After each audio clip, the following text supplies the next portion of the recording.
অভ্যাস থেকে মুক্তি পেতে চান, রমজান মাস হচ্ছে তার সবচাইতে বড় একটা সুযোগ।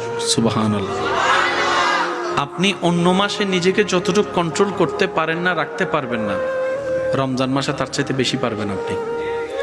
যেমন আমার যে সমস্ত ভাইয়েরা সিগারেট খাওয়া ছাড়া 10টা মিনিট থাকতে পারে না, ওনারাও দেখবেন হাজার কষ্ট হলো রমজান মাসে সিগারেট খাওয়া ছাড়া সবে সাদিক থেকে সূর্যাস্ত পর্যন্ত থাকতে পারে। সুবহানাল্লাহ।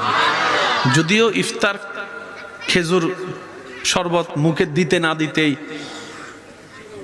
এটা ভিন্ন বিষয়।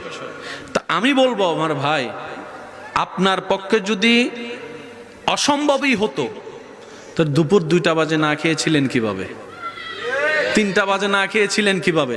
তার মানে আপনার ভিতরে সে পাওয়ারটা আল্লাহ দিয়েছেন, আপনি চাইলে থাকতে পারবেন। একটু চেষ্টা করেন। 10 প্যাকেট থেকে তো আর একসাথে একটাতে আসা যায় না। 10 প্যাকেট থেকে 9 প্যাকেট 8 প্যাকেট করুক না, আস্তে ধীরে চেষ্টা করলে আল্লাহ তাআলাও তাকে সাহায্য করবে। অন্তর থেকে তওবা করে নেবেন নিজের পাপ কর্মের জন্য, দেখবেন আল্লাহ তাআলা